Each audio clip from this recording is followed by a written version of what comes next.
Bismillahirrahmanirrahim. Assalamualaikum warahmatullahi wabarakatuh.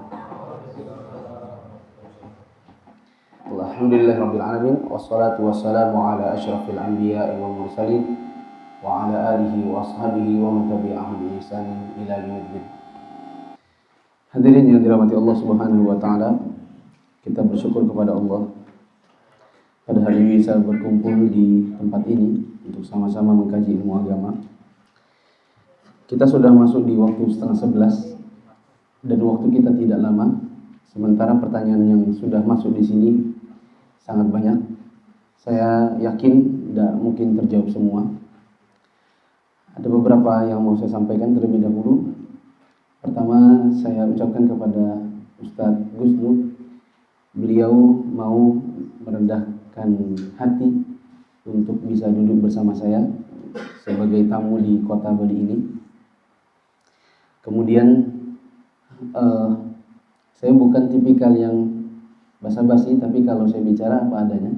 Saya yakin beliau dan ustadz-ustadz ini jauh lebih mumpuni daripada saya. Saya lihat ada ustadz yang jauh lebih senior, Ustadz Miftah. Saya kira sudah pulang tadi, muncul sholat tahiyatul masjid terus pergi lagi kayaknya. Ternyata masih ada. Beliau jauh lebih senior. Kemudian Ustadz Fauzi Basultana. Tadi pagi ketemu juga dengan Ustadz Ainur Rafiq.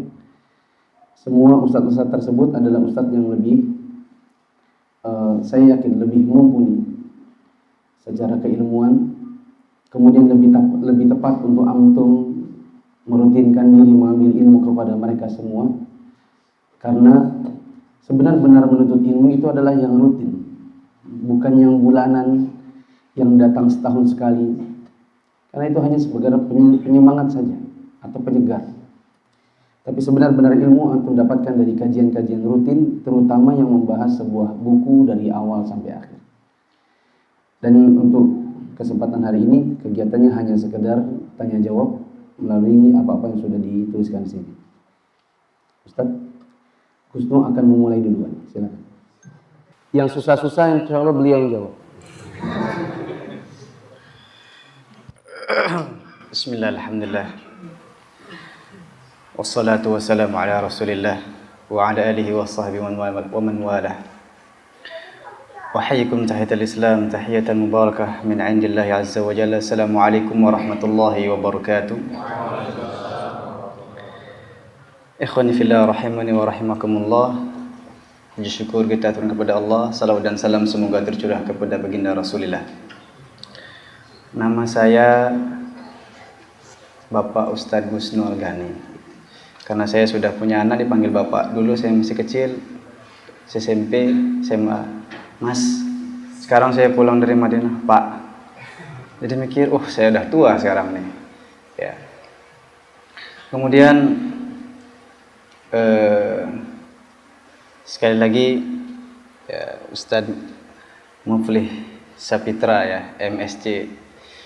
Benar SMC. Saya tanya kepada teman, apa itu MSc, Master of Science, Masya Allah. Saya juga sering mendengar murotal beliau, kemudian tidak sih sering, pernah lah. Kemudian melihat syarah-syarah beliau, pelajaran beliau. Insya Allah, tabarakallah. Kita sama-sama belajar. Ya, sama-sama saling melengkapi. Karena terus terang saya tidak berani sebenarnya datang ya, apalagi temanya tanya jawab masalah akidah, ibadah, muamalah. Saya bilang ke panitia, ini berat ini Mas. Seakan-akan kita mufti, ditonton banyak orang live lagi. Kalau salah dibully nanti. Iya benar, zaman sekarang. Kalau benar biasa aja, dia kan sudah belajar. Kalau salah, Masya Allah. Saya lihat, jangankan saya, ustadz kabir, ustadz besar yang di YouTube ya. Sekali baru udah doktor, salah dikit itu kurang puas, orang pas. Komennya subhanallah ya.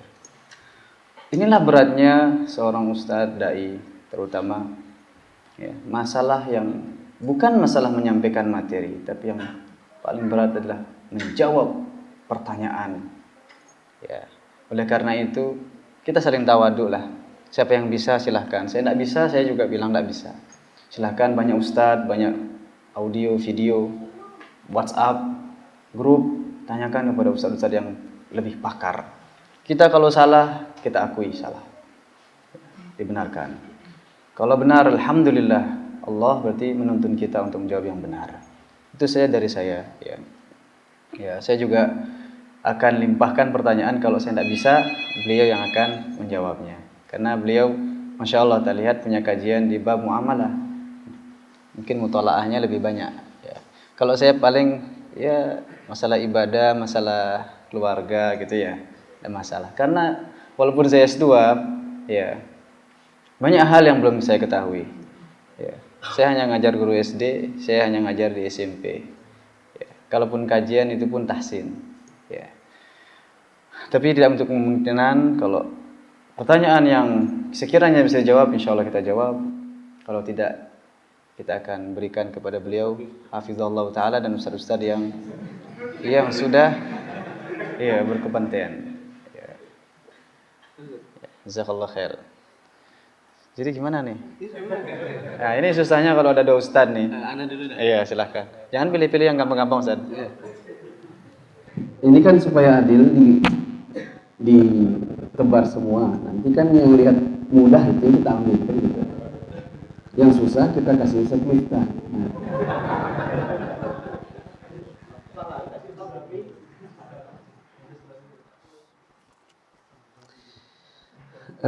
Mana tadi ya?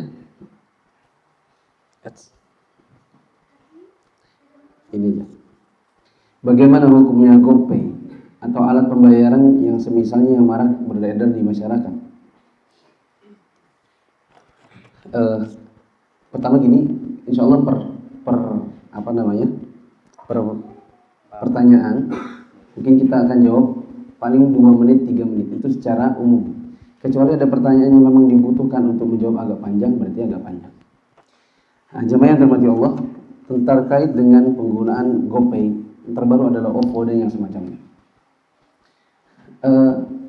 Saya tanya dulu, bila antum pergi safar 1 minggu, lalu antum memiliki motor dengan plat di pasar itu apa? DK 1234 AA, karena antum khawatir, karena antum tidak punya pagar, khawatir digondol maling motornya, maka dititiplah ke tetangga. Antum bilang, saya mau safar 1 minggu, boleh tidak menitipkan motor ini? Dia katakan, tidak masalah, sini taruh saja motornya, mana kuncinya? Setelah antum kasih kuncinya, kemudian antum berangkat. Waktu antum pulang, saya tanya nih, waktu antum pulang, antum akan ambil motor yang itu juga atau motor yang lain? Yang itu juga. Kalau seandainya dia sudah kunci, pagarnya dia tutup, kuncinya dia bawa ke dalam rumah, disimpan dalam lemari, ternyata tengah malam ada yang menggergaji gemboknya, dibuka pagarnya, diangkut motornya pakai pickup. Pertanyaan saya, antum boleh minta ganti atau tidak? Tidak. Kenapa? Karena antum cuma minta tolong jagakan, dan dia sudah jagakan dengan penjagaan yang benar. Itu yang namanya titip. Apa itu titip? Kita kasih barang ini pula yang kita ambil. Di mana bila dia sudah mencoba menjagakan, ternyata ada yang merampasnya, maka kita tidak berhak untuk minta ganti rugi. Sebagian orang ada yang mengira duit di GoPay itu kita nitip. Ini GoPay, tak titip duitnya. Pertanyaan saya, waktu kita bayar, apakah menggunakan uang yang lain atau uang itu juga? Uang yang lain. Bisakah kita ambil kembali? Anggaplah bisa di-refund. Pertanyaannya, apakah uang itu juga ataukah dengan uang yang lain? Uang yang lain. Tahu dari mana? Nomor seri uang di belakangnya. Berarti ini bukan titip, karena uangnya beda. Pertanyaan, kalau ada yang misalnya menghack komputernya atau sistemnya GoPay, lalu kemudian uangnya hilang di rekening mereka, apakah mereka akan mengganti kepada kita atau tidak? Iya, mengganti. GoPay tetap ganti. Berarti bukan titip, karena kalau titip itu sudah dijagakan, terus ada yang merampas, dia nggak harus mengganti. Nah, maka kesimpulannya, GoPay itu bukan akad titip menitip uang, tapi akad apa? Nah, kita lihat, kalau kita kasih sesuatu diganti dengan yang lain berupa uang, itu namanya bukan titip, tapi apa? Menghutangkan. Maka akadnya GoPay itu adalah menghutangkan. Pertanyaan lagi, kalau seandainya antum beli makanan yang harusnya harganya 30.000 dengan menggunakan OVO, dengan menggunakan GoPay, kemudian dapat diskon, berarti dapat keuntungan dari sebuah akad utang piutang. Berarti itu apa namanya? Allah a'lam. Kecuali apabila antum nggak ngisi-ngisi GoPay, tapi ada yang ngisiin, dan antum hanya menggunakan sebatas yang ada di rekening itu, tidak pernah antum top up, maka insya Allah tidak mengapa. Bismillah. Puan Ustaz, yang ana tanyakan, apakah dalam berhijrah Allah selalu memberikan cobaan, terutama cobaan dari lingkungan keluarga? Bagaimana sikap ana menghadapi cobaan-cobaan yang terkadang membuat putus asa? Jazakallahu khairan. Saya akan jawab insyaallah, nanti beliau akan melanjutkan, karena beliau yang punya temanya ini. Sebelum kita hijrah, kita sudah dicoba oleh Allah Subhanahu wa taala, diuji. Pertanyaan ketika dalam kandungan, siapa Tuhan kita? Kita jawab Allah. Kemudian dilahirkan pun, jangan kira kita tidak diuji oleh Allah Subhanahu wa taala ketika kita masih akil balik. Diuji oleh Allah Subhanahu wa taala dengan berbagai macam ujian. Dan Allah Subhanahu wa taala akan terus menguji kita sampai akhir hayat kita. Oleh karena itu, kita berhijrah mau tidak berhijrah, ujian itu akan tetap ada, ya. Dan Allah Subhanahu wa taala akan uji kita. Tergantung kita mampu tidak melalui ujian tersebut. Mampu tidak melalui ujian tersebut. Ya, wa nabluukum bisyarri wal khairi fitnah wa ilaina turja'un. Ya. Kita ini diuji bukan hanya dengan ujian yang tidak punya uang, kita ngontrak kos-kosan sempit, tidak ada AC, panasan. Kemudian diuji dengan lingkungan. Jangankan ya, yang di Jawa, alhamdulillah, di Bali subuh tidak kedengeran azan. Ujian berat ini. Kita ingin hijrah, ternyata subuh tidak kedengeran. Punya alarm dimatikan sama anak kita atau siapa. Ini ujian kita semuanya. Kemudian kita diuji oleh Allah Subhanahu wa taala dengan yang namanya kenikmatan. Dan ini terutama yang paling berat. Ujian kenikmatan itu sebenarnya yang banyak melelehkan seseorang. Ya. Oleh karena itu, ya, di sini kita kalau diuji oleh lingkungan, ya, pertama kita harus mencari lingkungan yang baik dan majelis atau teman yang baik. Al-jar qabla al-jar. Ya, terutama di perkotaan, al-jar qabla al-jar, al-jar qabla ad-dar. Kita harus memilih tetangga yang baik sebelum kita menentukan tempat tinggal yang baik. Kemudian kita juga memilih teman yang baik. Agar apa? Itu membantu kita pulih dari masa-masa futur atau putus asa. Karena sebagaimana ya manusia pada umumnya, kita pasti diuji oleh Allah Subhanahu wa taala dengan keputusasaan dan futur. Maka salah satunya adalah memilih tempat yang baik, memilih teman yang baik. As-sahibu sahib, ya. Teman itu bisa narik kita. Kemudian teman itu dikatakan Nabi sallallahu alaihi wasallam seperti minyak wangi. Teman yang buruk itu seperti pandai besi. Begitu kira-kira. Silakan Ustaz. Bagaimana hukumnya menjual produk kepada perusahaan di mana kita bekerja dengan harga yang tentunya bersaing? Eh, Mungkin yang dimaksud adalah dia bagian pengadaan barang, mungkin maksudnya begitu. Dia bagian pengadaan barang di sebuah perusahaan, lalu kemudian dia mau ikut bersaing memasukkan barang yang dicari oleh perusahaannya ke perusahaannya itu. Maka kalau ini adalah perusahaan misalnya kecil dan ownernya tahu, bahkan dia minta izin, Pak bisa nggak untuk bagian ini saya aja lah. Lah kamu kan karyawan di sini, iya tapi kan saya juga punya usaha kecil-kecilan, saya bisa stok, harganya bisa sesuai dengan yang Bapak mau. Kalau diizinkan silakan. Tapi biasanya ada conflict of interest di dalamnya. Biasanya. Apalagi kalau itu perusahaan besar, yang mainnya sudah main besar. Misalnya perusahaan, anggaplah perusahaan supply, di sini perusahaan besar apa? Perusahaan. Nah, di sini perusahaan besar apa? Kalau di Balikpapan itu migas misalnya. Kalau di sini apa? Hah? Pariwisata. Misalnya pariwisata, perhotelan, butuh armada mobil-mobil mewah. Tentu sebagai karyawan perusahaan sih maunya kita cari yang paling murah, ya atau tidak? Tapi kita punya stok, kita maunya harga semahal-mahalnya. Conflict of interest terjadi. Sebagai karyawan kita maunya murah, sebagai pemilik usaha di luar sana kita maunya agak mahal. Ya. Bila memang diizinkan oleh owner dari perusahaan tersebut, silakan.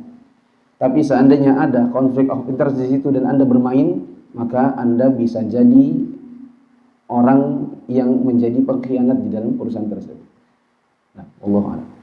Ada pertanyaan, Ustaz, apakah boleh jual beli emas secara kredit? Emas termasuk benda yang ada jarayanur riba fihi, yang harus taqabud wa tamathul.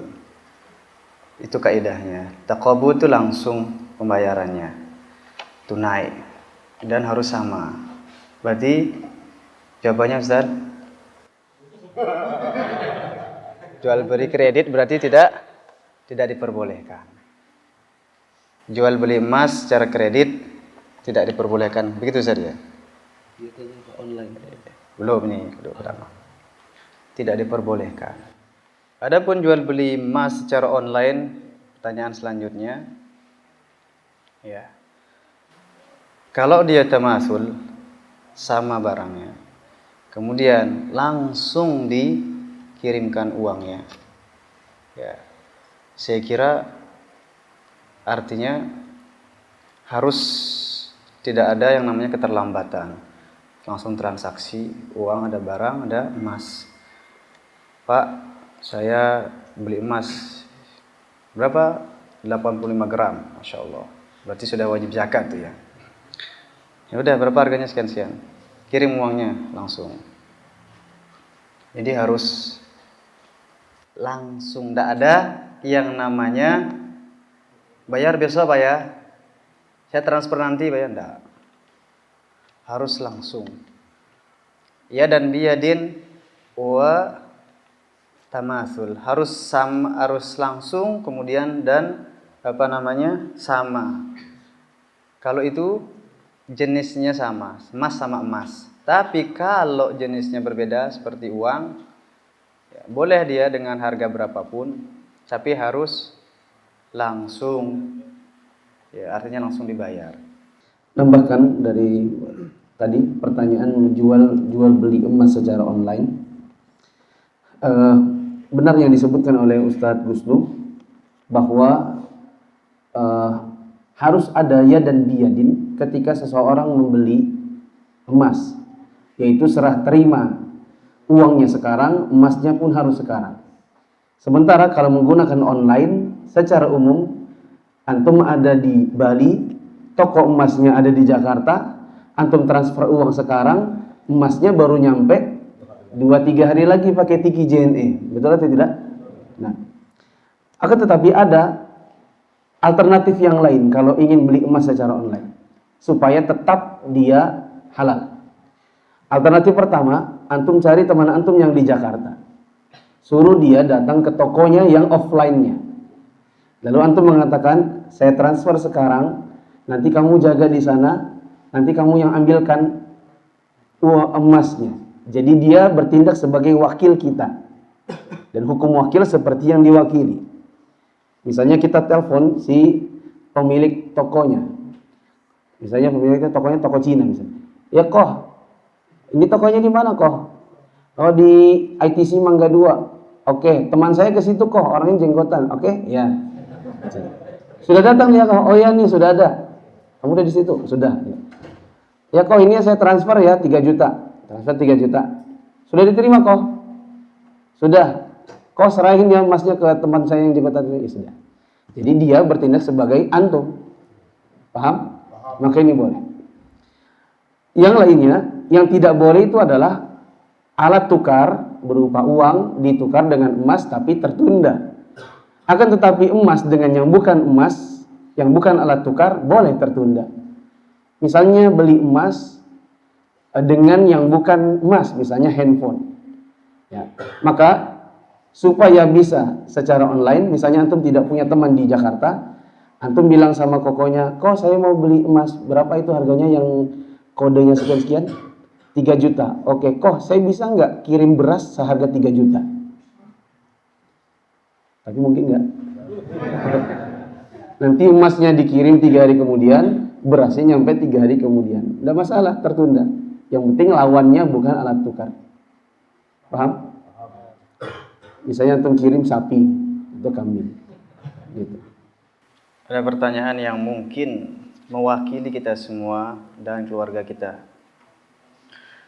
Assalamualaikum WRWB, bagaimana cara hijrah dari nonton film yang ada adegan romantisnya? Ya. Assalamualaikum warahmatullahi wabarakatuh. Kalau enggak, assalamualaikum aja ya. Assalamualaikum, enggak masalah. Kalau tulis WRB bisa baca. Bagaimana cara hijrah dari menonton film yang ada adegan romantisnya, padahal itu adalah haram.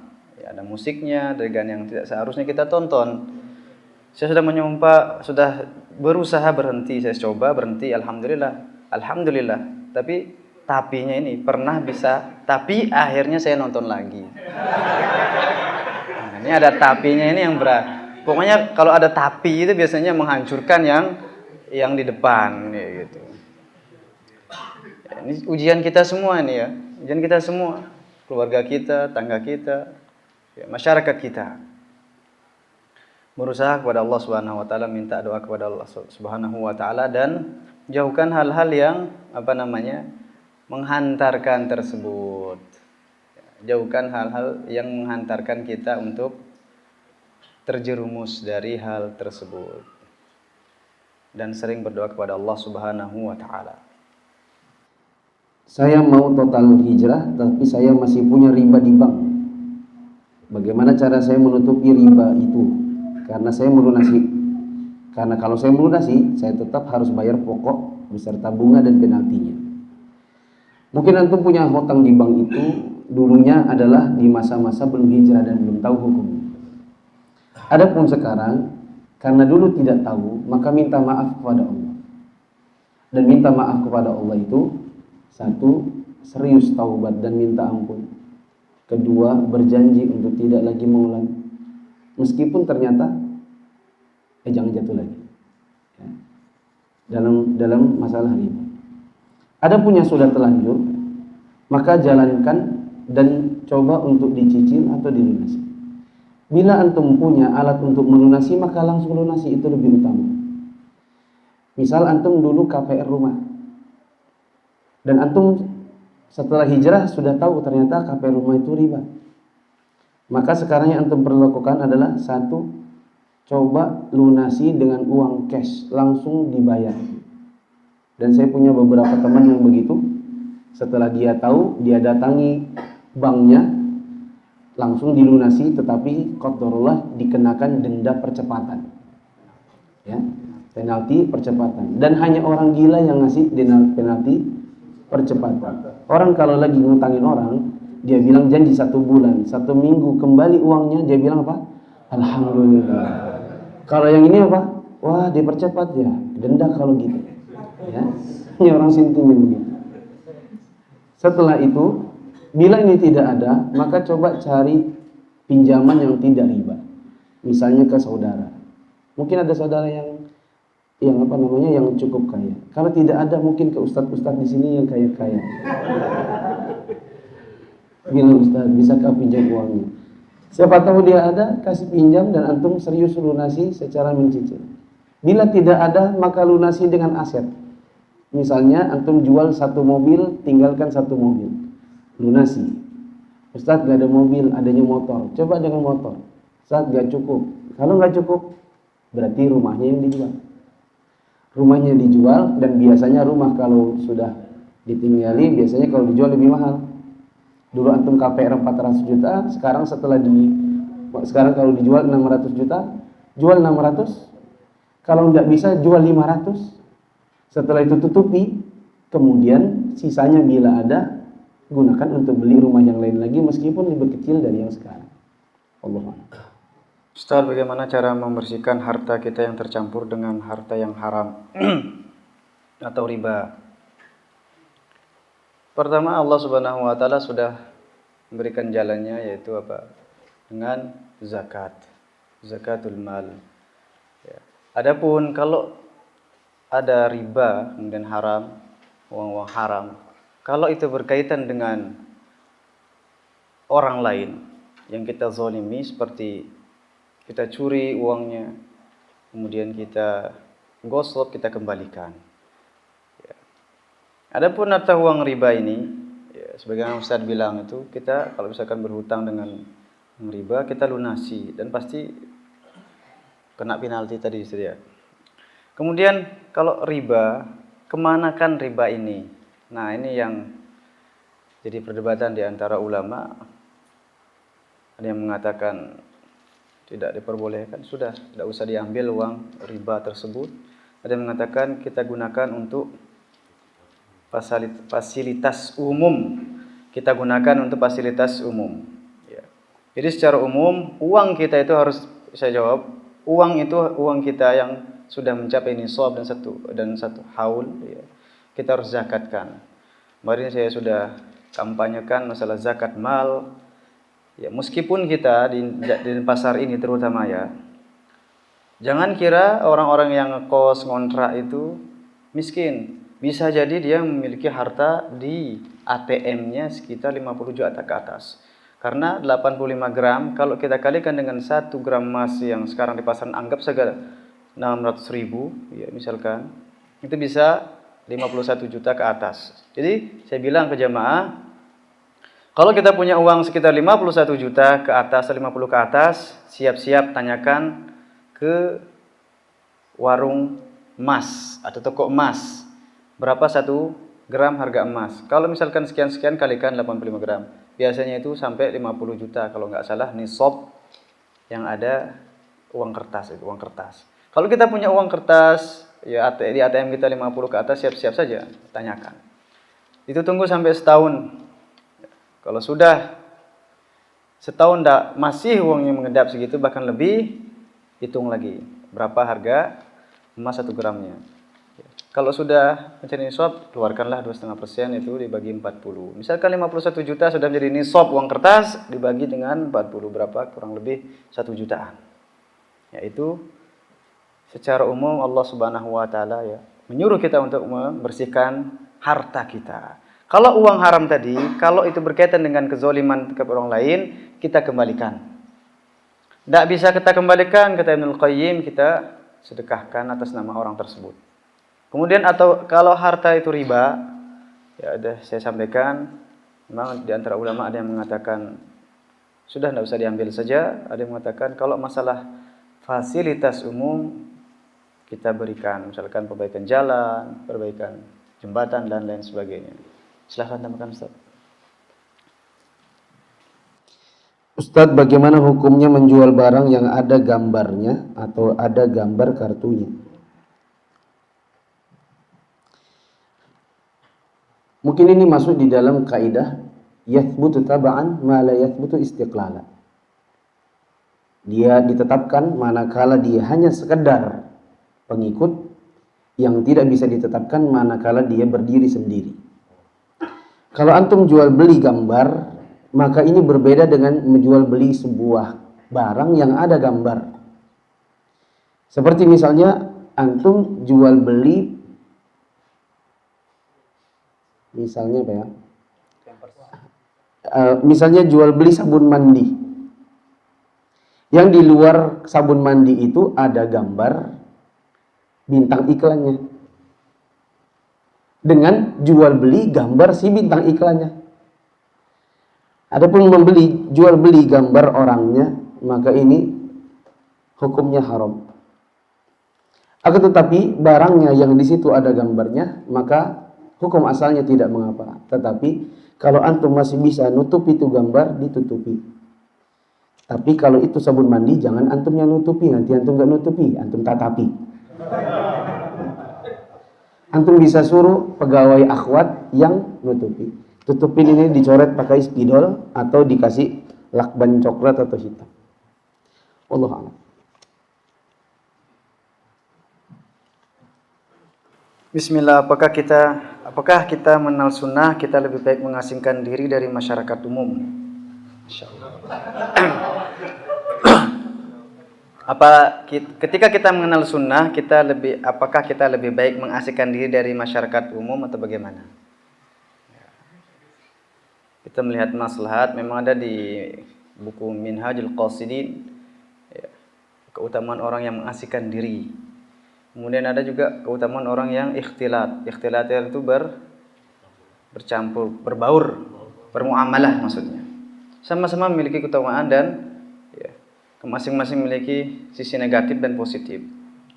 Secara pribadi saya melihat maslahat mana yang lebih kita perhatikan. Kalau memang kita maslahatnya mengasingkan diri, ya, itu yang kita ambil. Tapi kalau memang maslahatnya kita ya untuk berbaur dan memuamalah, kita mewarnai, kita berdakwah, kita ajarkan mereka, kita kenalkan mereka dengan agama Islam, saya kira itu lebih baik. Jadi kita melihat maslahatnya mana yang lebih diutamakan. Ya.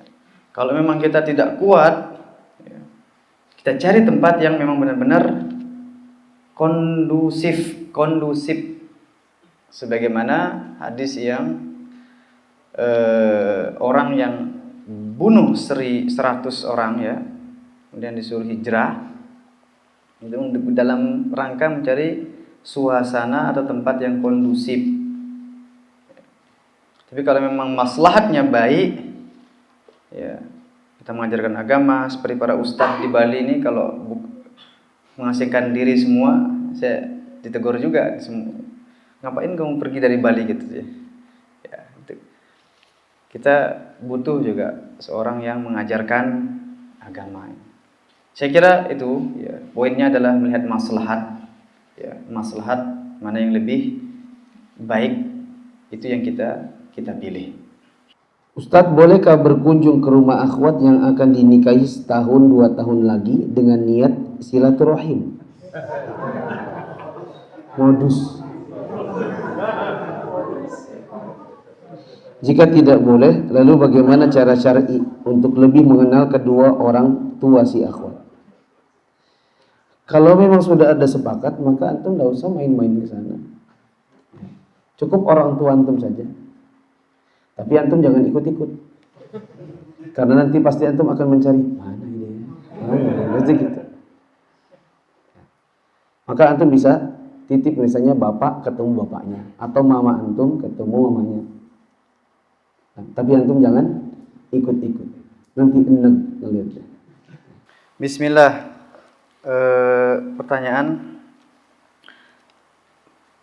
bagaimana hukumnya yang uang komisi yang diterima oleh driver, agen dan lain-lain dari tempat belanja dan objek pariwisata lainnya setelah membawakan tamu ke tempat, uang fee ya.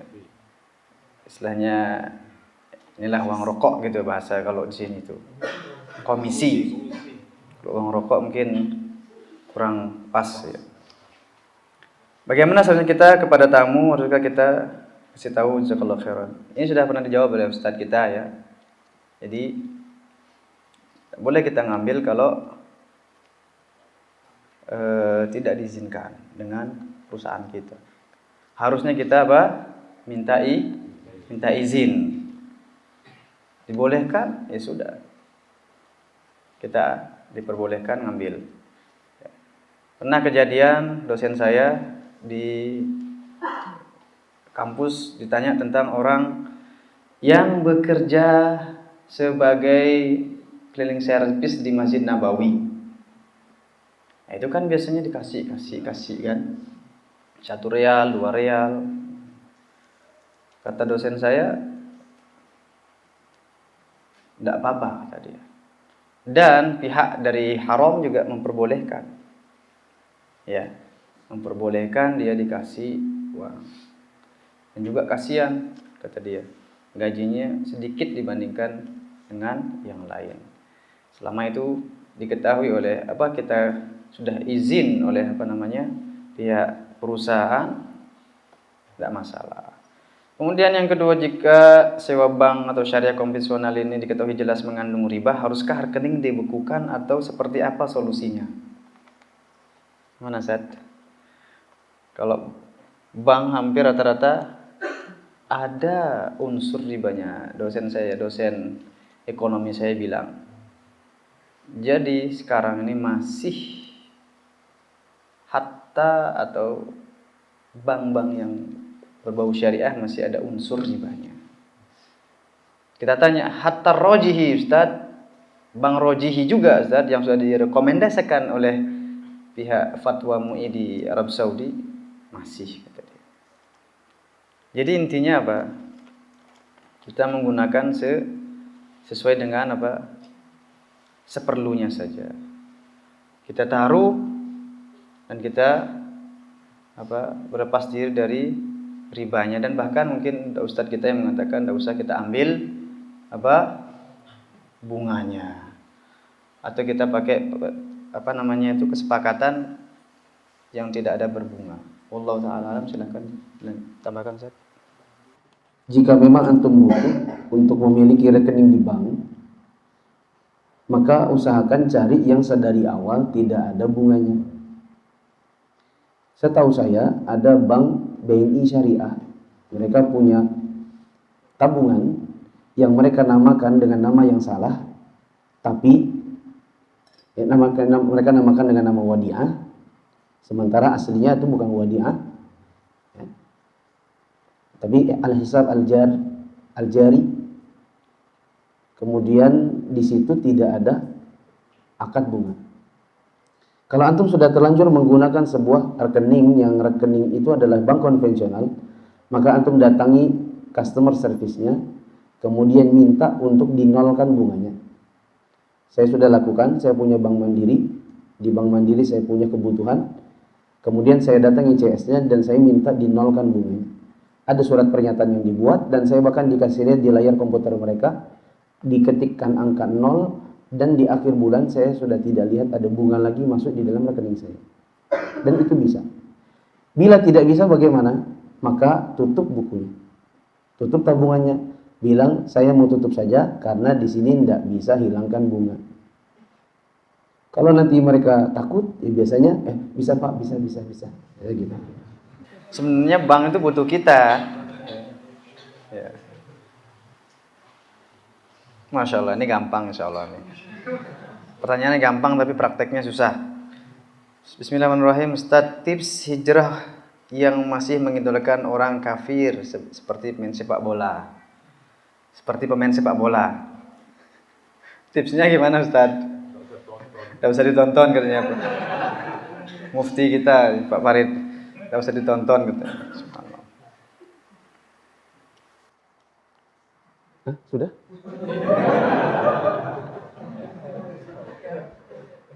Nggak usah nonton, jangan beli jersey-nya, jangan beli kaosnya, jangan. Dan memang kalau sudah suka dengan bola itu susah, meskipun ustadz aja pun ada yang suka.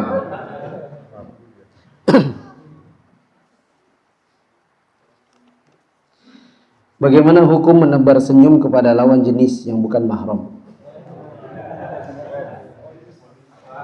Habis. Karena itu pertanyaannya menebar senyum. Menebar senyum itu konotasinya adalah sedikit-sedikit senyum. Lihat akhwat, senyum. Ketemu akhwat, senyum. Nggak ada apa-apa, senyum. Itu namanya menebar senyum. Maka yang seperti ini tidak boleh dengan dua alasan. Pertama, bisa menimbulkan fitnah, yaitu akhwatnya juga jadi apa? Dak-dikduk, ya, bergetar-getar hatinya melihat senyuman antum. Apalagi kalau senyumannya memang maut, ya, ganteng. Ya. Dan bisa jadi fitnah yang kedua adalah antum dikira orang gila.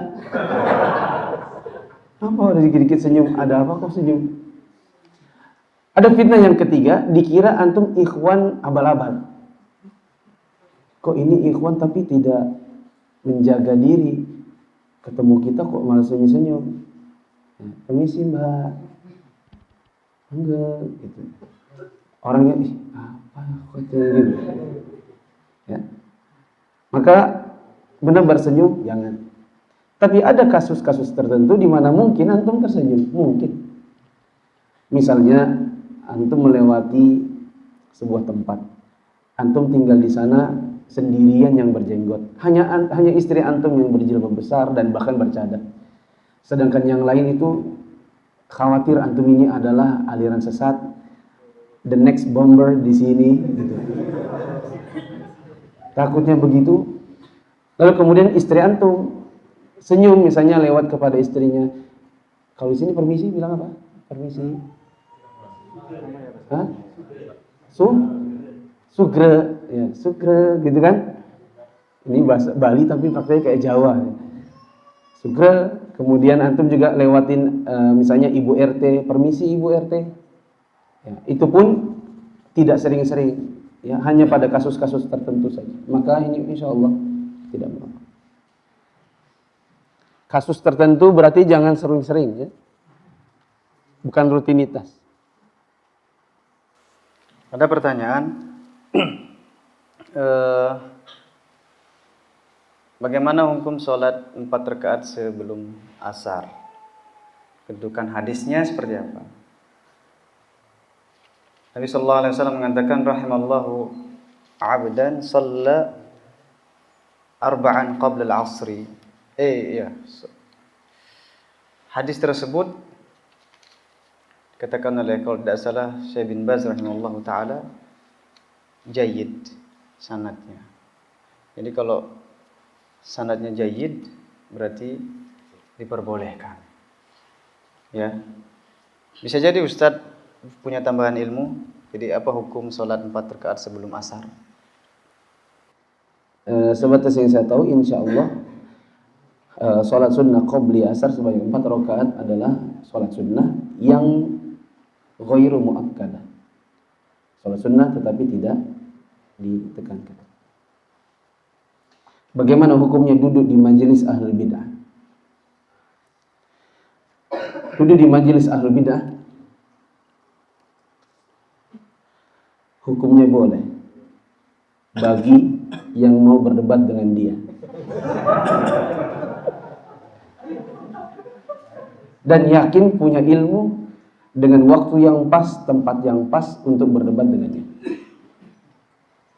Adapun duduk di situ dalam rangka menimba ilmu, maka tidak boleh.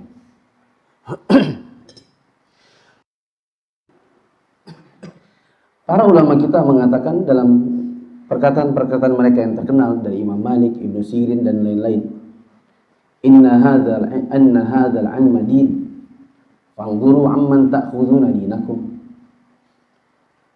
Sesungguhnya ilmu agama atau ilmu itu akan menjadi cerminan agama kalian. Maka setiap dari kalian harus memperhatikan siapa yang menjadi tempat dia mengambil ilmu. Ada seorang laki-laki di zaman Imam Ahmad bin Hanbal dikenal dengan nama Al-Haris Al-Muhasibi. Sebagian ulama memujinya dan mengambil fawaid kalimatnya seperti Imam Nawawi. Sebagian lagi mentahdirnya dengan alasan mungkin Imam Nawawi tidak mengenal biografi aslinya. bahwa dia adalah seseorang yang menyebarkan kebidahan di masa Imam Ahmad bin Hanbal. Imam Ahmad bin Hanbal suatu ketika berkata, intinya jangan mengambil ilmu dari Al-Haris Al-Muhasibi karena orang ini menyimpang. Maka ada seorang laki-laki yang berkata, wahai Imam, sesungguhnya Al-Haris kalau kita dengarkan pengajiannya kita bisa menangis karena pengajiannya menyentuh. Cobalah kapan-kapan ikut kajiannya. Suatu saat nanti kalau ketempatan di tempat saya, mari ikut. Maka Imam Ahmad bin Hanbal di suatu ketika minta disediakan ruangan khusus, kemudian ingin mendengarkan pengajiannya Al-Haris Al-Muhasibi. Tetapi dalam keadaan Al-Haris tidak mengetahui Imam Ahmad mengupingnya. Di esok harinya ketika ditanya oleh tuan rumahnya, gimana tadi malam pengajian kita? Menyentuh kan? Imam Ahmad mengatakan, iya, saya pun sampai menangis. Berarti tersentuh? Iya, sangat menyentuh. Jadi bagaimana? Bolehkah kita ambil ilmu darinya? Enggak boleh.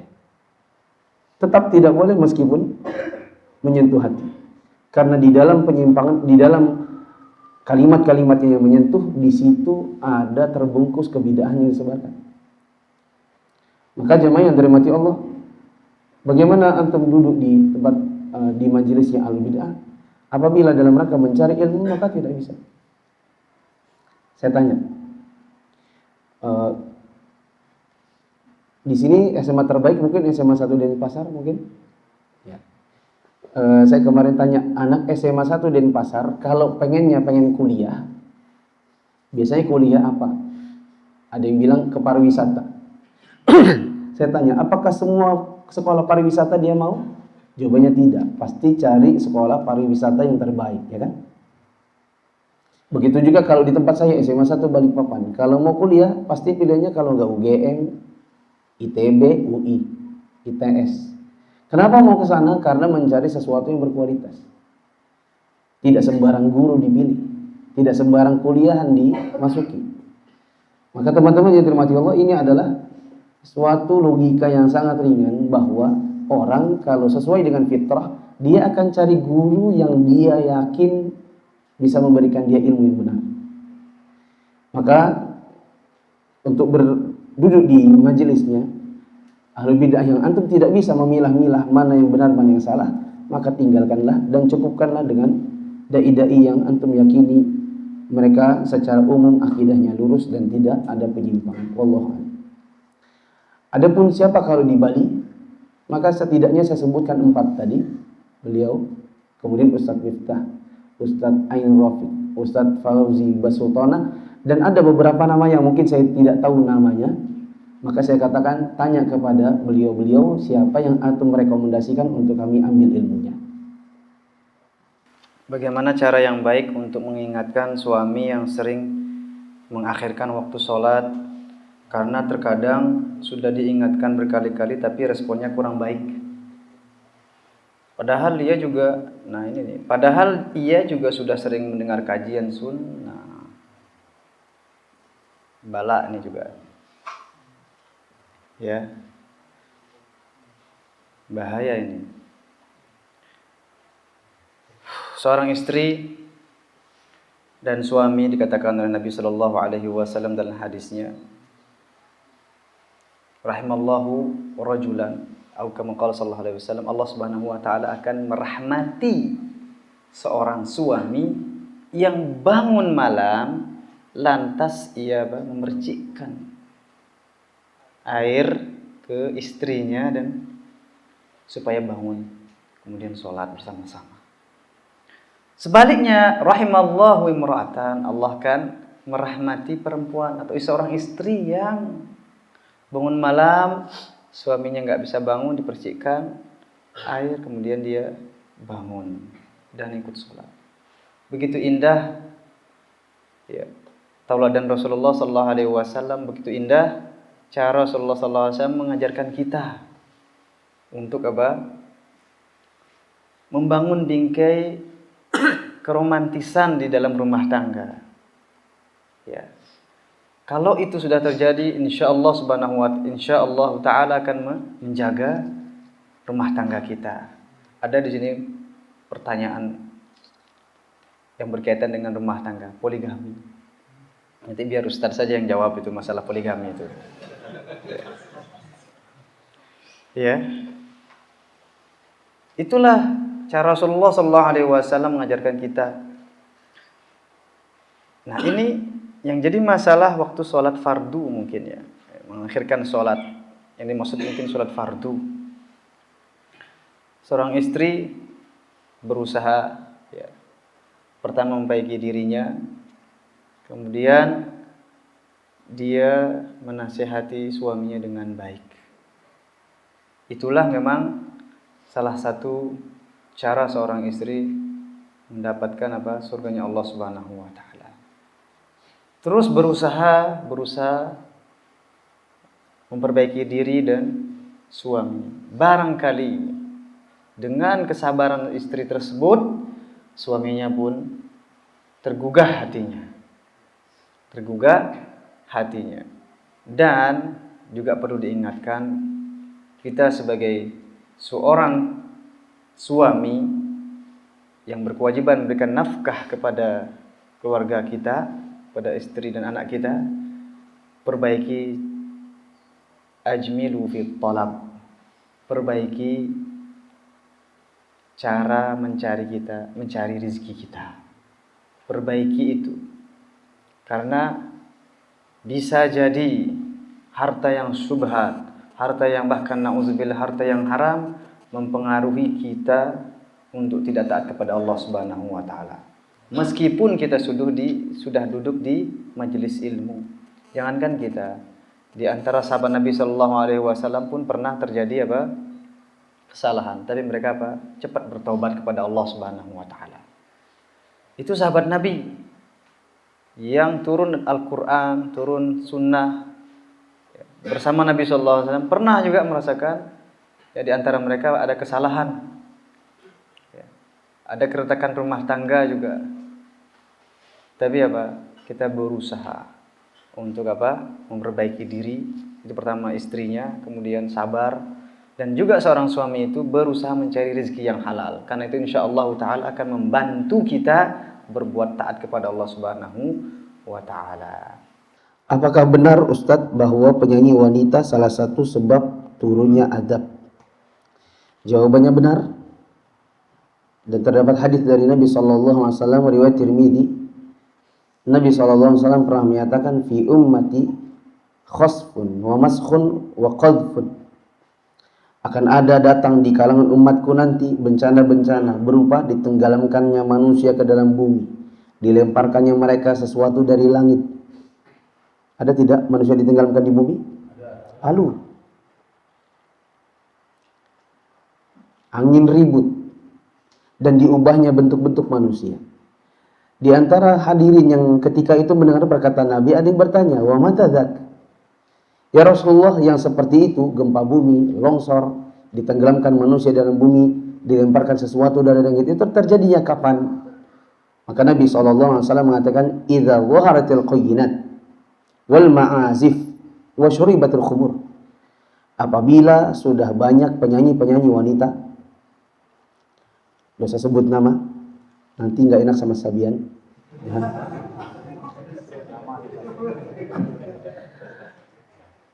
Banyak penyanyi-penyanyi wanita, ada banyak orang-orang yang menggunakan alat musik dan diminumnya khamar. Inilah zamannya. Jadi kalau seandainya ya kita sekarang banyak tertimpa bencana, maka ini termasuk di antara buktinya. Saya lengkapi sedikit. Hadis ini tadi termasuk hadis yang membantah orang-orang yang mengatakan musik halal karena hadis Bukhari, "Satakum min ummati sayati qaumun min ummati yastahilun al-hira wal harira wal khamra wal ma'zif." Mereka katakan ini adalah hadis dhaif, jadi boleh karena itu dhaif. Maka kita katakan, apakah hadis tentang musik cuma itu toh? Yang tadi malam saya sebutkan. Yusuf Qardawi, kemudian Ibnu Hazm sebagai pendahulunya, kemudian Al-Ghazali yang mengatakan hadisnya Bukhari tentang musik itu adalah hadis dhaif. Sehingga karena dia dhaif berarti hadis itu tidak bisa dipakai. Karena tidak bisa dipakai berarti hukum musik adalah halal. Kita jawab kepada mereka, anggaplah itu hadis yang dhaif dan yang benar itu hadis yang sahih. Pertanyaan, apakah hadis tentang musik hanya cuma itu toh? Di masa lalu saat zaman SMA, saya berangkat ke sekolah naik angkot. Pada waktu itu tarifnya 1.000. Dan saya sering tidak dimintai bayar oleh kondektur bus. Lalu saya diam saja dan tidak membayar tarif angkot tersebut. Kejadian itu sering dan saya lupa berapa banyak sudah saya tidak membayarnya. Bagaimana hukumnya Ustaz? Insyaallah. Bisa jadi kondektur busnya itu bapaknya. Ya kan? Gratis saja bisa jadi. Ya. Wallahu a'lam. Kalau kita ingin warok ya. Karena yang namanya hukum al-ijarah, uruf itu apa? Kebiasaan itu bisa jadikan patokan. Kita naik bis, ya, naik sudah dianggap nyewa kendaraan, manfaatnya.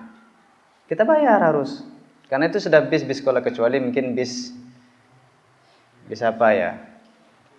Bis ya bis Jadi kalau bisnya atau kendaraan itu memang sudah dikhususkan untuk yang namanya apa, ujroh atau taksi atau pokoknya yang berkaitan dengan antar mengantar, angkot ya, itu secara uruf itu sudah ijarah tadinya sewa menyewa, dan kita harus wajib bayar meskipun tidak ngomong ya, harus bayar. Kalau begitu, ya, ini kan ditarik nih, kondekturnya diam saja. Bisa jadi dia kira kita sudah bayar, karena kan banyak mungkin anak SMA, ya, yang mirip-mirip dikira sudah bayar. Sudah dikiranya sudah bayar. Ya. Kalau kita ingin warok, susah mungkin nyari di mana orang tersebut. Berapa mungkin kita sudah hutang sama dia. Sebaiknya kita bersedekah atas nama orang tersebut. Mudah-mudahan dengan tersebut Allah Subhanahu wa taala ya, nanti di hari kiamat dimudahkan hisab kita, karena yang namanya kezaliman kepada orang lain itu harus kita ini kan. Tapi kalau insyaallah itulah petunjuk dari yang saya baca dari Ibnu Qayyim rahimahullahu taala, kita bersedekah atas nama orang yang kita zalimi tadi. Wallahu taala alam. Kalaupun tidak tahu namanya, kita niatkan Allah Maha tahu. Niatkan orang yang kondektur yang saya misalkan tidak bayar, atau bis yang saya tidak bayar. Wallahu taala alam. Bagaimana hukum berdakwah melalui hobi seperti motor, mobil, sepak bola, sepeda, dan lain-lain?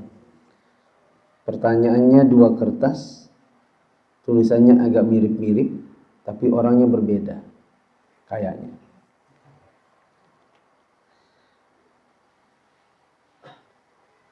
Punya hobi itu hukum asalnya halal, bila memang hobinya hobi halal.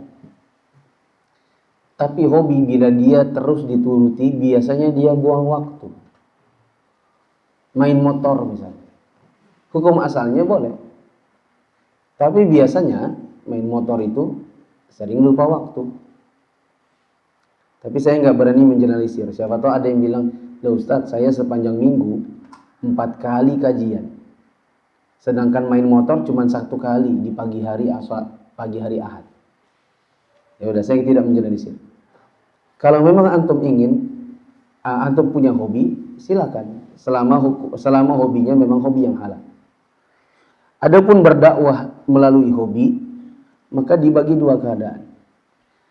Bila maksudnya adalah jalankan hobi, ada kesempatan dakwah, kemudian berdakwah. Misalnya teman-teman yang tadinya tidak sholat, kemudian dia ajak, ayo kita sholat, berhenti dulu main motornya. Antum yang ngajakin mereka, maka ini baik. Tapi bila maksudnya adalah dijadikan sebagai ajang berdakwah, maksudnya misalnya mengisi pengajian sambil main motor, berat jawabnya. Karena ada sebagian juga ustadz-ustadz kita yang demikian, dan dia lebih tahu tentang keadaan dia berdakwah dengan hobi motornya, atau dia lebih tahu dengan touring-touringnya, saya tidak berkomentar apapun, dikarenakan yang bersangkutan lebih paham dalam masalah ini. Saya cuma mengingatkan, hobi bila halal hukumnya, hobi bila memang halal berarti hukum asalnya halal. Akan tetapi jangan sampai membuat Anda terlalaikan dengan hobi tersebut. Bagaimana caranya menyampaikan ke orang tua bahwa anak saya tidak ikut aliran sesat? Bagaimana caranya supaya orang tua dan adik perempuan bisa ikut pengajian manhaj karena orang tua manhaj salaf, karena orang tua tetap kokoh dengan ajarannya atau ajaran nenek moyang dan ajaran dari orang-orang tua beliau yang tidak berlandaskan dari ajaran Rasulullah sallallahu alaihi wasallam.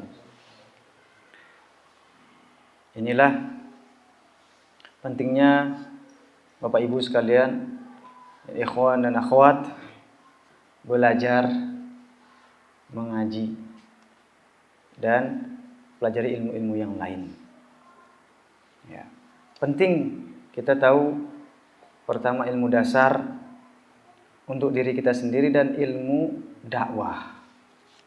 Penting kita ketahui dakwah yang tidak, terutama tidak melanggar syariat Islam. Bagaimana seninya kita memperbaiki keluarga kita dan orang tua kita. Dan yang saya praktekkan adalah pertama,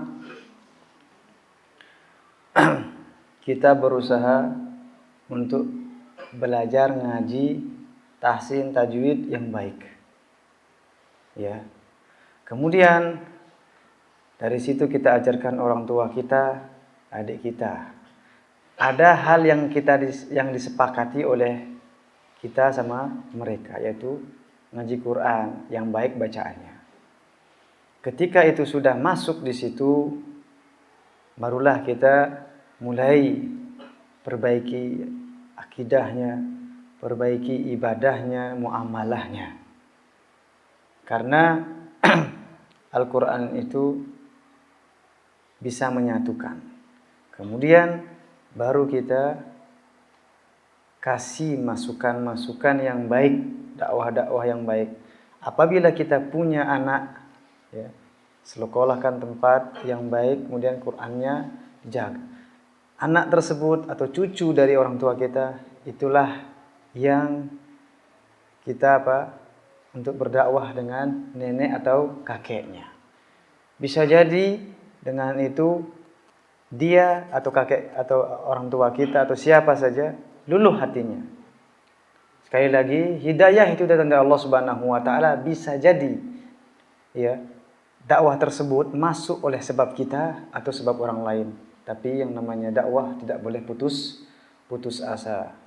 Semuanya kita merasakan yang namanya, Ustaz, bagaimana kita dituduh orang sesat, kita ini cingkrang dan sebagainya. Semuanya yang sudah ngaji-ngaji. Tapi ketika kita dengan akhlak kita, adab kita, kemudian ditunjang dengan ilmu kita, insyaallah ta'ala, mudah-mudahan dengan sebab kita, orang tua kita dan keluarga kita bisa menerima apa yang kita bawa. Sekali lagi, kalau yang saya praktekkan adalah di dalam Quran. Quran kita perbaiki, kita ajarkan kepada orang-orang atau ya tetangga-tetangga kita atau cucu kita atau apa namanya? Anak kita, kemudian cucu kita sodorkan ke kakeknya. Dari situ bisa meluluhkan hatinya. Wallahu taala alam. Itu yang saya praktekkan. Jamaah, tak lihat antum ngantuk-ngantuk.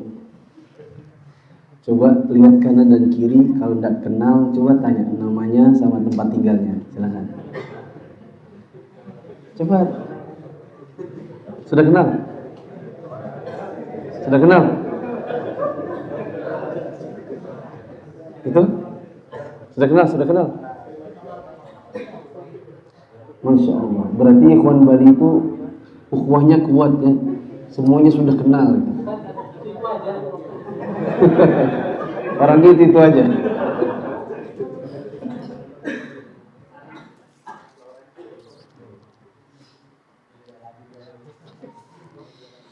semua permintaan ana sudah dipenuhi oleh suami, rumah, mobil dan lain-lain. Mana suaminya? Mana?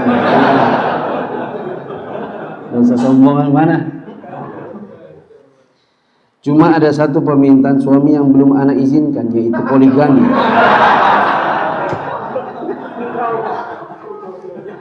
Dosakah ana sebagai istri? Udah ada dosa. Pertama, bersyukur antum punya suami yang kayak gini, kasih rumah, kasih mobil gitu. Ya. Akhwat-akhwat mungkin kalau tahu suami antum mau juga dia. Siapa suaminya? Yang mana sih orangnya? Saya curiga yang di belakang itu.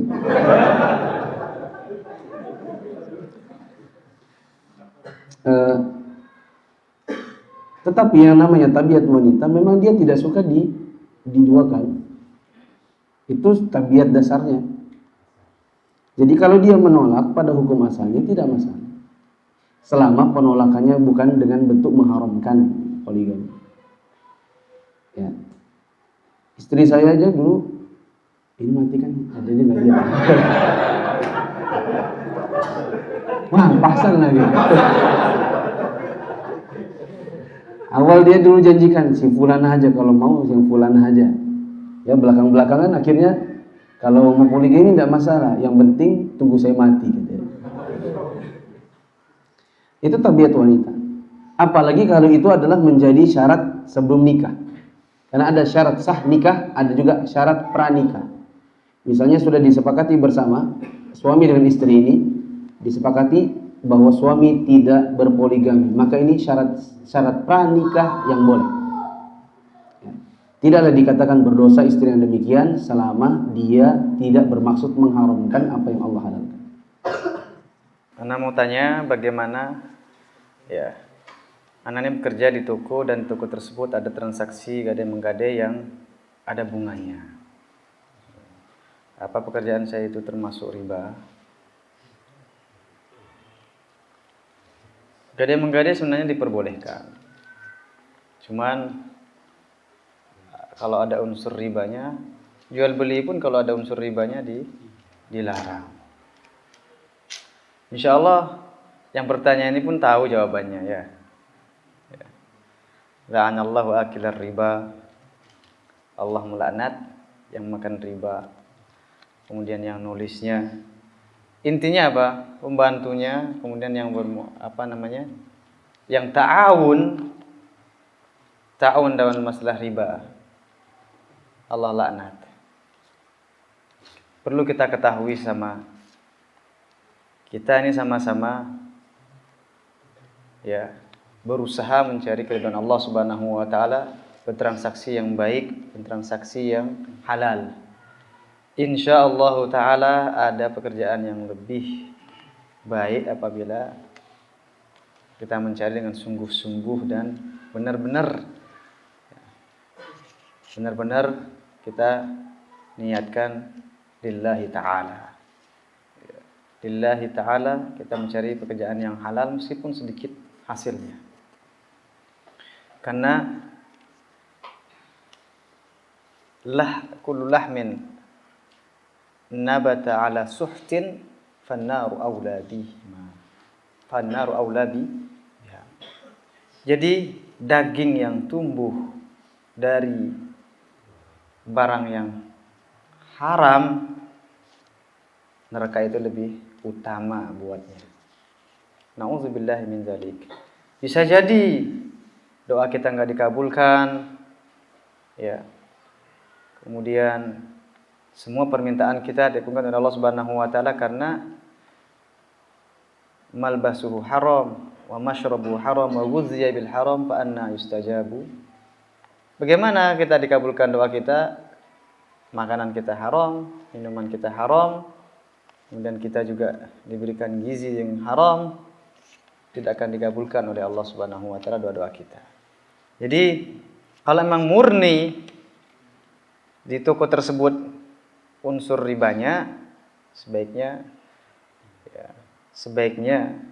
yang bertanya itu tahu sendiri jawabannya. Kalau dia sadar, Ya. Wallahu taala a'lam. Bagaimana menjelaskan kepada teman ketika dia bertanya, mengapa orang salaf memilih-milih ustadz? Saya sudah jelaskan lebih seleksi guru dalam mengambil ilmu karena syubhat itu menyambar-nyambar. Dia jawab, lah kan ustadz lain juga berdasarkan Al-Quran dan Sunnah. Lalu kenapa salaf merasa selalu benar? Mohon penjelasannya. Pertama saya komentari cara antum menjelaskan dulu. Antum kan bilang ketika ditanya kenapa kau pilih-pilih ustadz, antum bilang saya jelaskan harus seleksi guru karena syubhat itu menyambar-nyambar. Orang awam kalau diajak ngomong begini biasanya nggak paham. Orang syubhat itu aja pada nggak paham. Syubhat nyambar-nyambar, apa itu? Syubhat itu apa? Biasanya orang yang sering termakan syubhat nggak ngerti syubhat itu apa. Maka saran saya kepada orang awam, kepada orang yang baru ingin kita pahamkan tentang sunnah, sangat bagus apabila antum bisa menggunakan logika-logika sederhana yang bisa membantu dia paham. Tadi saya bilang, kalau ada anak SMA, dia maunya lanjut kuliah teknik misalnya, nggak mungkin dia langsung udahlah sekolah mana aja yang penting sekolah. Kalau dia adalah orang yang betul-betul sungguh-sungguh, pasti dia akan berusaha bagaimana caranya bisa kuliah di tempat yang bagus, yang akreditasinya A. Kenapa pula ada akreditasi? Kenapa orang mau pilih UGM, ITB, UI, ITS, Unbrau, Unpad dan lain-lain? Salah satunya adalah karena kualitas. Bagaimana cara kita tahu itu berkualitas? Di antaranya akreditasi. Bagaimana caranya menentukan akreditasi itu A, B, C dan seterusnya? Salah satunya adalah kualitas dosen. Oh ini dosennya semuanya cuma S1. Oh ini dosennya S2, S3. Ini banyak profesornya. Tentu kualitas ditentukan dengan yang merupakan kualitas guru. Ini menunjukkan bahwa secara fitrah orang itu memang akan mencari kualitas terbaik dari guru yang akan dia ambil ilmu. Maka kalau ditanya, kenapa kau pilih-pilih ustadz? Bilang kami cari yang berkualitas. Sebagaimana kita dahulu kalau mau sekolah, mau ambil jenjang yang lebih tinggi, kita akan cari yang berkualitas. Tidak sembarang pilih. Kalau nanti dia bilang, tapi kan yang lain juga Al-Quran Sunnah. Kenapa kok kalian yang salaf ini merasa paling benar? Maka jawablah, Al-Quran pasti benar. Dan hadis yang sahih pasti benar. Tetapi pemahamannya itu yang belum tentu benar. Lalu antum bisa kasih, ya, tapi asal sering ngaji manhaj. Sering-sering ngaji tentang manhaj, insya Allah antum akan paham. Misalnya antum kasih perbandingan kepada dia. Misal, sudah ditulis tuh, afwan jam 12 selesai.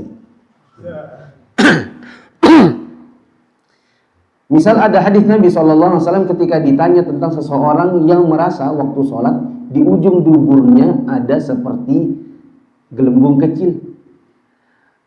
Kalau mungkin dia bersuara bunyinya gitu. Atau gitu. Ada seperti yang pecah. Lalu dia ragu-ragu apakah itu adalah buah angin ataukah bukan. Maka Nabi SAW mengatakan la yang sorif hatta yasma'an sauta au yajidariha. Jangan dia batalkan sholatnya kecuali kalau dia mendengar suara atau mencium bau. Jangan dibatalkan sholatnya kecuali kalau mendengar suara atau mencium bau. Hadis ini kita tanya kepada orang-orang awam. Menurutmu kira-kira kalau ada orang dia di dalam sholatnya dia rasa itu ada buah angin tapi nggak ada bau dan tidak ada suara, berarti batal atau tidak sholatnya? Menurut hadis ini tadi tidak batal. Itu menurut orang awam tidak batal. Kenapa tidak batal? Karena yang kan nggak ada suara, kan nggak ada bau. Mungkin kalau kita lagi kajian gini, tiba-tiba ada yang keluar gitu, cari tempat wudhu terus balik lagi. Apakah kita tahu, dari mana kita tahu apa namanya? Maksud saya, apakah kita dengar dia bersuara ketika buang angin? Enggak. Apakah orang di sebelahnya gini? Enggak juga. Tapi dia keluar. Karena dia yakin dia sudah keluar angin. Kalau kita tanyakan kepada orang yang berilmu, maka mereka akan mengatakan maksudnya Nabi SAW itu bukan begini, bukanlah kalau buang angin gak ada suara, gak ada bau terus gak batal, bukan. Maksudnya Nabi SAW adalah orang biasanya yakin bahwa dia buang angin kalau ada suara atau bau. Sehingga seandainya ada orang sudah betul-betul yakin dia buang angin, meskipun tak ada suara, meskipun tak ada bau, maka batal sholatnya. Hadisnya tidak salah, tetapi pemahaman yang kalau kita berikan kepada orang yang tidak mengerti, nanti kesimpulannya jadi salah. Seperti orang-orang yang ngebom di Bali 2002, seperti Imam Samudra, semoga Allah mengampuninya. Dia mengatakan bahwasanya mengebom atau bunuh diri itu adalah cara bertaubat. Kenapa? Karena Allah mengatakan faqatulu anfusakum dzalikum khairul lakum 'inda bariikum fataba 'alaikum. Bunuhlah diri kalian, kata Allah. Itu adalah cara supaya kalian bisa diterima taubat kalian, dan itu adalah lebih baik bagi kalian di sisi Tuhan kalian. Semoga Allah Tuhan kalian akan mengampuni kalian. Ini berarti menunjukkan Allah mau kalau kita mau taubat bunuh diri. Itu kata mereka. Al-Qur'annya salah atau tidak? Kalau kita bilang salah, bisa jadi kafir kita. Kalau kita bilang benar dan hanya telan mentah-mentah apa yang terletak di ayat tersebut, berarti benarlah apa yang mereka lakukan. Tapi kita katakan bahwa ayatnya tidak salah, cuman pemahamanmu yang ngawur. Karena ini terletak pada surat Al-Baqarah yang di situ banyak diceritakan tentang Bani Israel, atau diceritakan kisah-kisah Nabi Musa. Dan para ulama kita mengatakan ini adalah bagian dari syar'u man qablana, syariat orang-orang sebelum kita. Orang sebelum kita dahulu, sebelum Nabi Muhammad SAW datang, maka syariatnya mereka kalau mau tobat bunuh diri. Adapun setelah datang Nabi Muhammad, kalau mau tobat cukup berhenti minta ampun dan berjanji tidak mengulangi sambil mengembalikan haknya orang bila ada yang kita zalimi. Jadi kalau nanti ditanyakan kenapa kau pilih-pilih guru, bilang memilih guru itu harus dan itu fitrah. Kalau kamu gurunya nggak pilih-pilih, maka itu nggak sesuai dengan keadaan yang seharusnya. Kamu saja kalau keluar dari SMA mau lanjut kuliah, kamu pasti pilih-pilih. Kalau dia mengatakan, tapi kan ustadz-ustadz yang lain juga Al-Quran dan Sunnah, bilanglah Al-Quran pasti benar, Sunnah pasti benar, tapi pemahaman orang bisa salah. Itulah kenapa harus bersandarkan kepada pemahaman salaf. Karena salaf itu adalah orang-orang yang direkomendasikan Nabi SAW. Nabi mengatakan, khairun nasi qarni, tsumma alladziina yalunahum, tsumma alladziina yalunahum. Orang-orang yang terbaik di kalangan umat Islam ini adalah yang hidup di zamanku, yaitu para sahabat. Kemudian setelah mereka yaitu tabi'in. Kemudian setelah mereka yaitu tabi'in. Ustaz, apa perbedaan antara ridho dan sabar? Ridho dan sabar. Kata ulama, sabar adalah menahan diri untuk tidak mencela atau menggerutu dan menyalahkan takdir Allah Subhanahu wa taala. Dan ini harus dan wajib adalah kewajiban seseorang itu harus bersabar. Adapun ridha tingkatannya lebih daripada sabar, yaitu dikatakan mustahab. Atau seseorang kalau sudah mendapatkan tingkatan ridha, Masya Allah, itu sudah luar biasa. Sabar, katakan ulama harus dan berkewajiban seseorang itu harus sabar. Kalau dia nggak sabar, dia akan berdosa. Tapi kalau ridha, tingkatannya lebih di atas daripada sabar. Dan kalau dia, ya, artinya apa? Memang kalau terjemahannya mirip-mirip. Tapi ulama membedakan antara sabar dan keridhaan. Artinya apa? Tingkatan ridho itu lebih di atasnya dari sabar dan disunnahkan saja. Jadi yang penting adalah dia wajib bersabar. Wajib dia bersabar terhadap takdir Allah Subhanahu wa taala. Adapun ridha dikatakan oleh para ulama tingkatannya lebih di atas daripada sabar, dan kalau orang sudah bisa mencapai keridhaan dan ridha terhadap apa yang dikatakan Allah Subhanahu wa taala, itu masya Allah tingkatnya sudah luar biasa. Apakah orang yang masih proses hijrah bisa dapatkan jodoh yang soleh? Jawabannya insya Allah bisa. Caranya antum coba tanya Ustaz. Ustaz, adakah ikhwan-ikhwan high quality jomblo yang bisa saya jadikan suami dan orangnya soleh? Bila antum beruntung, bila anda akhwat beruntung, maka anda bisa dapatkan yang baik, soleh, meskipun juga sama-sama baru ngaji. Dan sama-sama baru ngaji itu biasanya lebih asik. Kajian bareng. Kalau antum juga beruntung dan istrinya ustadznya mengizinkan dia poligami, bisa jadi anda jadi. Ketika sholat 2 rakaat, cara duduk pada rakaat terakhir yang sahih bagaimana? Masya Allah. Ini sudah pernah di-share di Bali Mengaji, dan bahkan ustadznya juga sudah pernah kajian. Ya. Bagi yang ingin silahkan diperhatikan. Ustadz siapa namanya itu lupa saya. Ya. Jadi di antara ulama memang ada perbedaan pendapat di sini. Ada yang mengatakan sunnah. Jadi perlu dicatat poinnya bahwasanya sunnah ya antara iftirash dan tawarruk. Ya. Duduk atau bagaimana caranya itu sunnah. Ya. Namun mana yang lebih afdal atau sunnahnya itu bagaimana? Ya. Ulama Al-Hambali mengatakan bahwasanya dia iftirash. Ya. Karena apa? Itulah al-aslu fil julus fis shalah, karena hukum asalnya duduk ya dalam salat itu adalah iftirash. Coba kita lihat ketika duduk di antara 2 sujud, dia duduknya bagaimana? Iftirash. Ya. Hampir rata-rata iftirash kecuali di rakaat terakhir, tahiyat terakhir. Dalam mazhab Syafi'i semua yang diakhiri atau rakaat yang terakhir sebelum salam itu harus tawarruk. Dalilnya Nabi sallallahu alaihi wasallam duduk tawarruk ketika di rakaat terakhir. Seperti itu. Padahal sama-sama dalilnya, cuman berbeda pemahaman. Ya Allah Ta'ala, Imam Ahmad ditanya kalau dia lebih mengafdalkan bahwasanya duduknya iftirash, duduk yang biasa. Ya. Cuman kalau dilakukan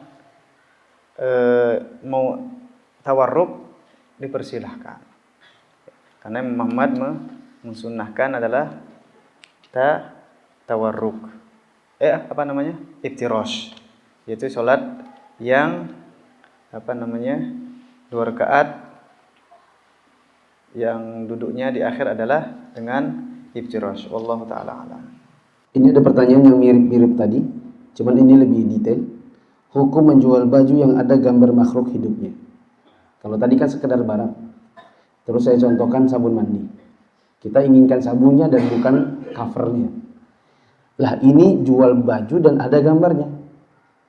Nah, maka jawabannya sama seperti yang saya sebutkan tadi, maka ditutupi gambarnya. Cuma kalau jual baju yang ada gambarnya ditutupi, nggak laku jadi bajunya. Di sini ada pertanyaan, gimana hukumnya mendengarkan khutbah Jumat jika khotibnya tidak bermakna salaf atau ahlul bidah? Perlu diketahui bid'ah itu ada yang mukaffirah dan ada yang ghairu mukaffirah. Ada perbuatan bid'ah yang membuat pelakunya menjadi kafir dan ada yang tidak menjadi kafir. Contoh bid'ah yang membuat pelakunya jadi kafir adalah senantiasa suka ke kubur dan meminta-minta di sana. Ini adalah bid'ah yang menyebutkan pelakunya keluar dari Islam. Bila kita mengetahui khotib yang sedang berdiri di hadapan kita adalah tipikal khotib yang demikian, dia punya keyakinan bid'ah yang mukaffirah, bahkan dia pelaku, bahkan dia mengajak orang. Dia sering mengatakan, ayo ke kuburnya wali siapa, kita ke sana dan minta rezeki, insya Allah pulang bawa rezeki. Maka sholat Jumat di belakangnya hukumnya tidak sah. Maka kewajiban antum ketika itu adalah segera keluar dan pindah ke masjid yang lain dan melaksanakan sholat meskipun agak terlambat. Adapun yang kedua, bid'ah yang ghairu mukaffirah. Ada bid'ah yang pelakunya tetap muslim, hanya saja dia berdosa dikarenakan membuat sesuatu yang mengada-ngada. Misalnya peringatan tahunan. Maka ini bid'ah yang pelakunya tetap muslim. Peringatan Maulid Nabi, peringatan Isra Mi'raj dan yang semacamnya. Maka sholat di belakang khotib yang demikian hukum asalnya tetap sah.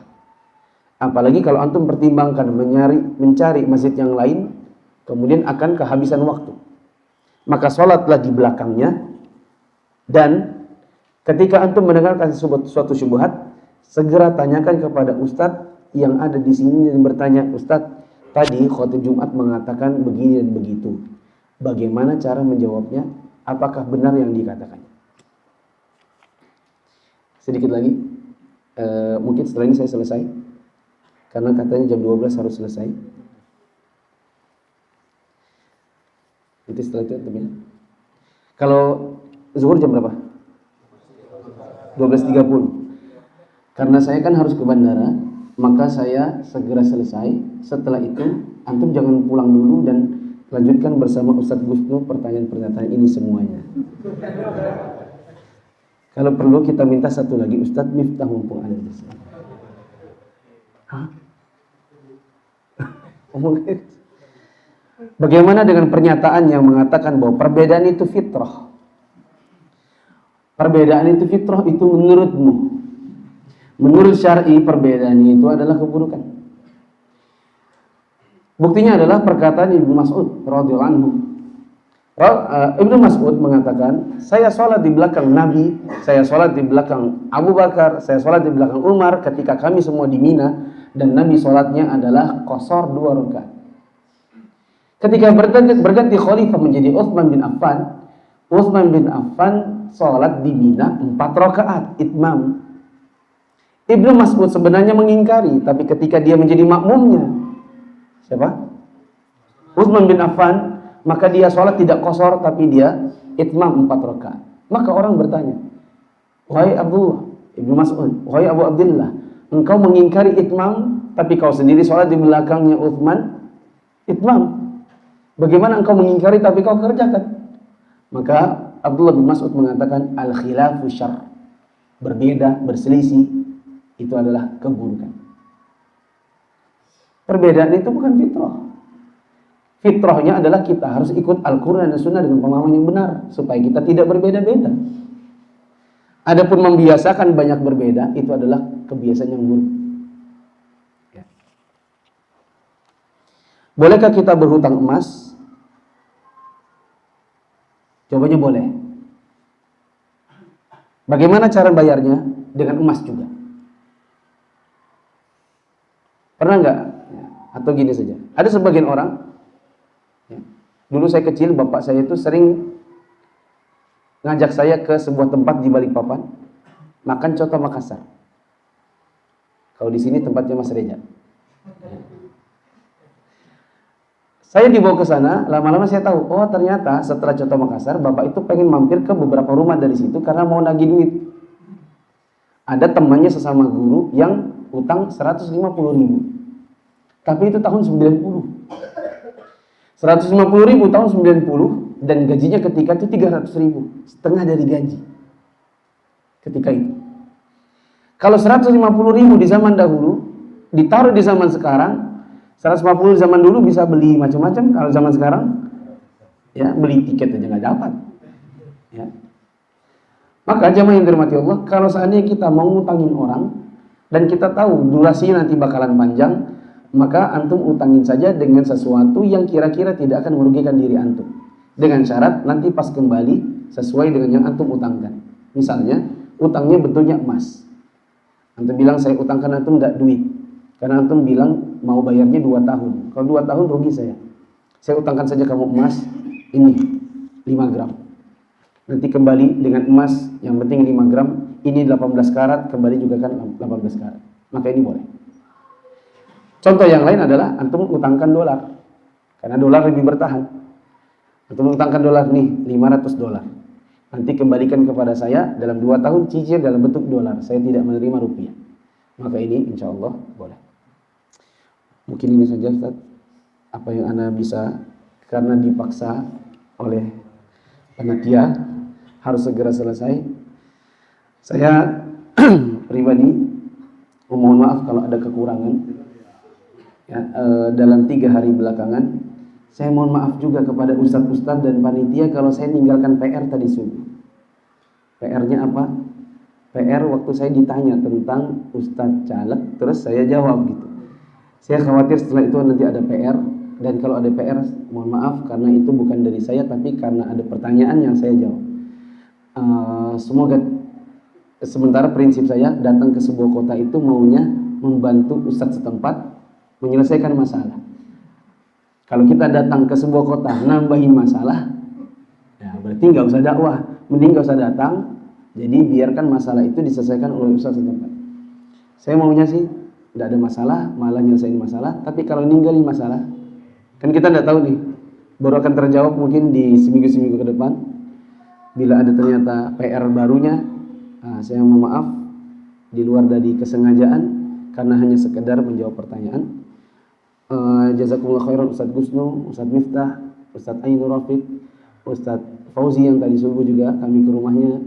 Kemudian kepada teman-teman semua, kepada para panitia, semoga Allah Subhanahu wa taala mengganjar pahala untuk kita semua dengan pahala yang besar, mencatat amalan kita di hari-hari ini untuk menimba ilmu sebagai pemberat timbangan kita di hari kiamat. Semoga Allah mematikan kita dalam husnul khatimah, dan semoga Allah kelak memasukkan kita ke dalam surganya. Semoga Allah mengizinkan antum semua yang belum pernah ke Baitullah untuk haji dan umrah. Assalamualaikum warahmatullahi wabarakatuh.